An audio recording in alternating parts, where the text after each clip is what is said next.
Kevin Dunphy, Custom Woodworking. I want to thank you all for coming in, watching this video. Today, I'm kind of last piece is the speakers. And the speakers have a special kind of passion to me. I've always loved, when I started this business, built-ins. Built-ins. When I saw it, a pamphlet on roomscaping, I fell in love with built-ins. I was never really much for furniture. It was also hard to make a living at it. And I respect those guys that can, actually make furniture and actually make a living. With these speakers right here, they're European, they're kind of unique. I said at the other video, I picked out the speakers for the wall unit, but I've done a 180 now. I've changed it. And the reason for that is these are three-way, and I'm able to use it as my center channel. So I'll have like exact sound coming right around, because I thought, I was naive at the beginning. I thought, okay, the center channel just does the voices, they have it separated, they have left and right. It couldn't be further from the truth. If you watch some of these movies, even 5.1, 7.1, you'll see the voices traveling to the left, going over to the right, everything else. So it's kind of like not as advertised, and that's another subject. So with these, this should take care of that problem. Now the material, I can't get Baltic birch, or this would be my first choice to make it.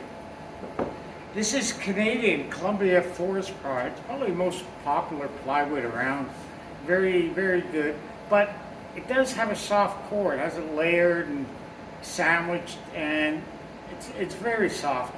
It's kind of a little light. I'm not keen on that. And then my other choice was MDF, which most of it's done, but like here I left this on the concrete. It's kind of like swelled up, dense, hard, don't hold the screws well. Glue on the end here could drink the hell out of it. Not the greatest. Really not feeling it. So I managed to find Chinese plywood. It was from my local Home Hardware. It wasn't that expensive. It was $85 a sheet compared to $100 for the Columbia. But if you take a look down below, the cores are very solid. Right here, they're very. It's very rigid, the plywood. It's got the heft. It's got the weight. So I'm good with this. And even if I want to double it a bit, because the whole thing with these speakers is really what's is keeping that speaker from moving, and you'll get those frequencies. I follow some of the audiophiles. I mean, these guys, God, they love their graphs. Some of it can be totally misleading in some of the rooms and things like that. So don't take it as the holy grail. It's really the ear test. I think everybody hears differently, and everybody, might have a different experience. So with that, what I'm trying to say is, like a lot of the factory built, they're not going to be able to build the speakers the way I am, or installing it. So you're going to have that drop off in performance, and so that's why it's so rewarding to make your own speakers. All right. Well, without further ado, I'm going to get the CNC ready. We'll take a look right over here. Okay, so it's going in here. That's it. Now the speakers are going to go on this side in between, but obviously I have to make this a lot wider. And my center channel is going to go here.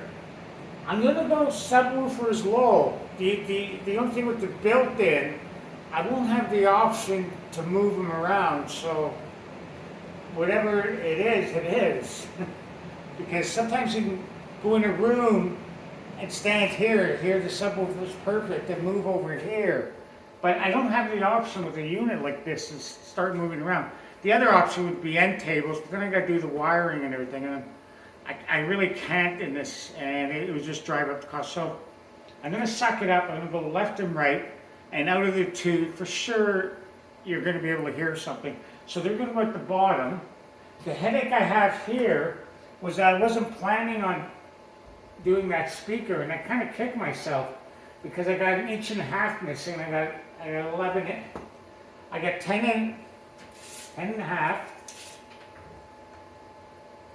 10 and a quarter on here, and I almost need 12 inches, so I'm missing 1.5 inches. What I'll probably do is just cut this top out and sneak it in here and go flush as part of the cabinet, and I'm going to still be out about 1/2 inch, but I'm going to bet that 1/2 inch won't make a difference in the sound. So that's about the only thing. Kind of threw myself through a loop. I've been using Cabinet Parts Pro for about 15, 16 years, and here it lays it out, and if this makes sense if you're new to CNC, that will create a parts file that my CNC can read.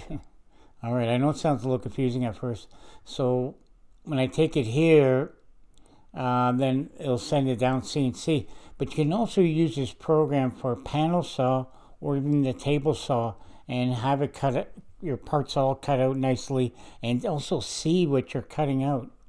And here I'm assembling the speakers, and right there I'm just gluing them and clamping them. But the only thing is, the way I'm doing the screws, I'm going from the top so that the screws will push the panel really tight in there. It works really good. I mean, once you have these dado cuts and you're putting together your cabinets, basically they're indestructible, and you won't have a problem with speakers, especially with speaker construction. You need them very tight. All right, I'm going to do a dado on the back, meaning dado. Well, you can see in a minute. And I'm going to do it in 2 passes. This can save so much time as opposed to doing the rotor. The rotor, I think it's a lot of material, a lot of hogging out, and it's harder. Maybe you have a shaper or something, it'd be a lot easier. If I'm a little off because I tip a bit, it really won't make a difference with the backs. All right, what I'm after with these speakers is basically that if I fill it up with water, the water's going to stay there. And that's the same thing with the sound and the pressure. That there's, no leakage or sound coming out. So you really, that's what I was saying at the beginning of this. That's why these speakers got to be really so well built. Now, I haven't said here, my height is 1/2 inch, how far I want to go for my depth. Now I'm going to go vertical. In this case, I have about 1/2 inch that I make the cabinets a little deeper because I know I was going to do this. I'm just going to eyeball it. I've done this enough times. Make sure there's a lip here that you don't slip through here. If you come out here and your fence is open here and there's an opening, don't do this. Because that's what's going to hold it. I'm going to show you right there. Make sure that that's on there. So what I got to do now is pass it all this way, flip, and then go all vertical. Then on the second pass, I'll go down. And we'll show that one in a minute. And I'm just going to make sure my height's okay. I'm using this, or I could use this. So I just felt like using this. Because this plywood is just a touch thicker than the Chinese stuff. Ever so slightly. So I like using this for the gauge. I want to get that back in, but I don't want to be so tight that I can blow out the cabinet.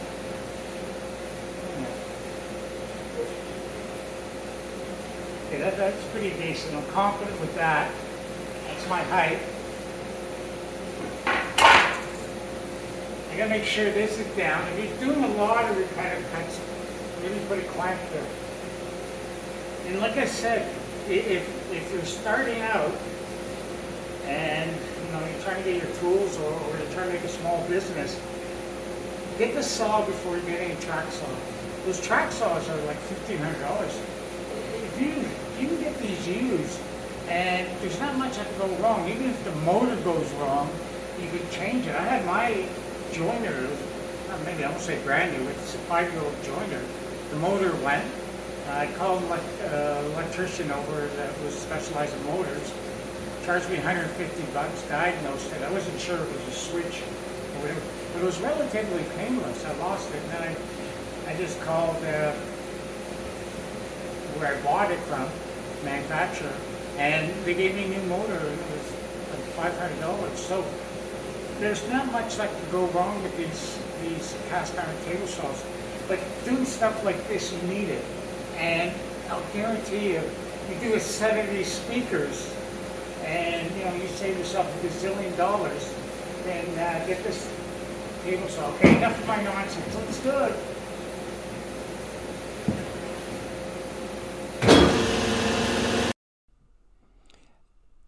Like I said, you go vertical first. If I didn't put an extension there in my fence, but you could make a temporary brace to go higher. We don't feel comfortable doing it like that. I wasn't really worried about it. If it was wood, I wouldn't do it, but plywood, I was okay with that. And you just going basically vertical first, create that gap, then go for your height. And you can see here it fit beautifully. And I'm clamping it, make sure everything's nice and tight. Uh, Putting screws in, not being shy, because like I said, I do not want any movement. I want that tight, even though I got it really glued down. And you can also do this for your sides if you don't, I have a CNC, but you probably Now on don't. here, what I'm doing right here is I got to make these braces, and you can see the green in there, but they have like a little L bracket connecting these two braces. Now, go down here to the drawing, and if you look here, they're kind of giving it 121, but they're giving this one 143. Let's see.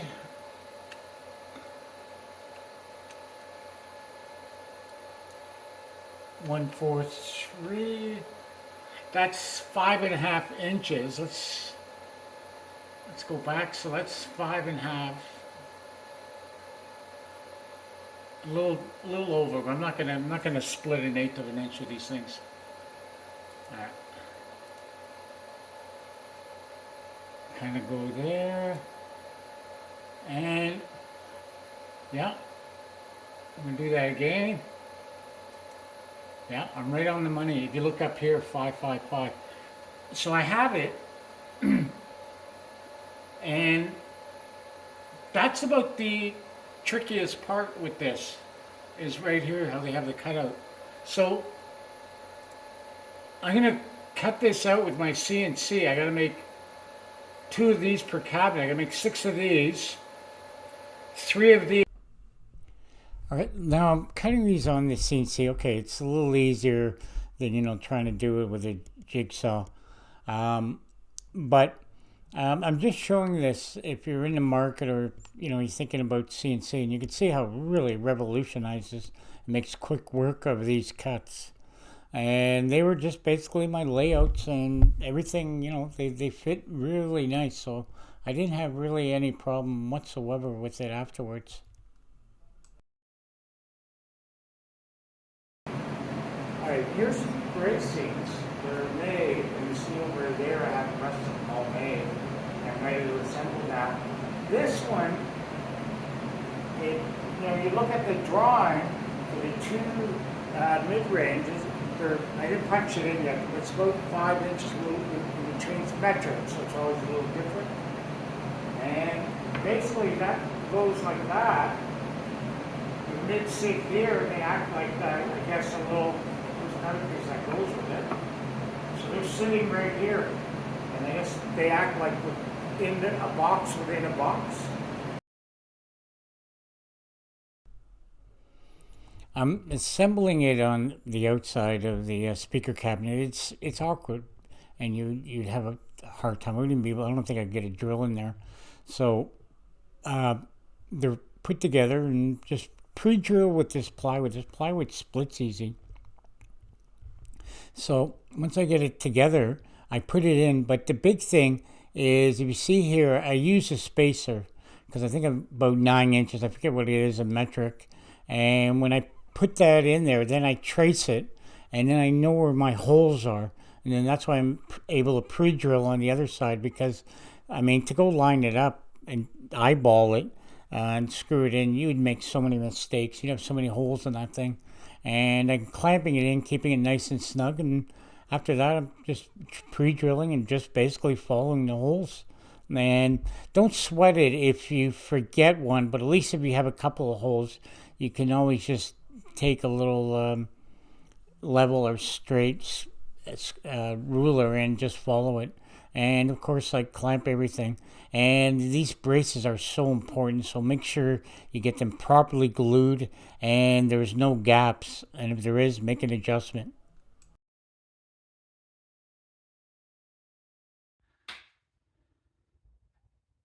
All right. So I have all the speakers together, and you can see the bracings, how like important they are for the cabinets.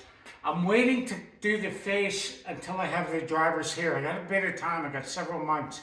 This probably won't be going in the house for about 4 or 5 months. So I'm good there. I got my center. So basically the same speakers will be right around, so we get the same sound. Now the subwoofers, I have about 30 inches from here.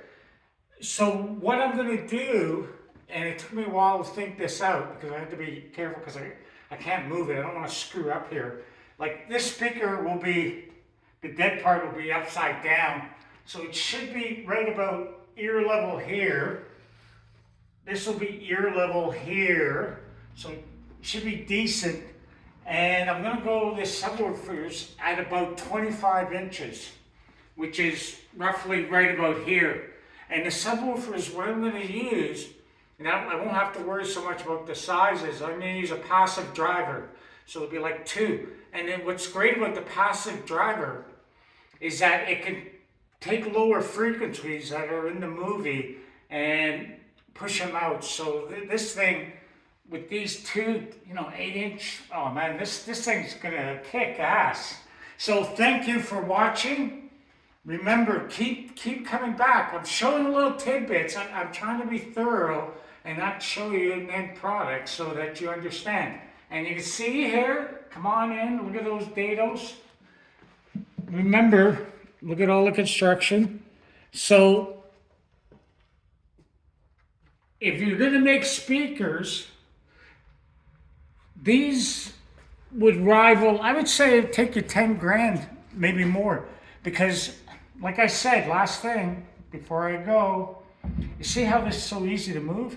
So picture this on there, and even if I had a 300 watt amp and I was pushing this thing going, you got a lot of air going like this. So these things could move back and forth very easy, unless I put some sand at the bottom or put some concrete. So that's why I love these things built in.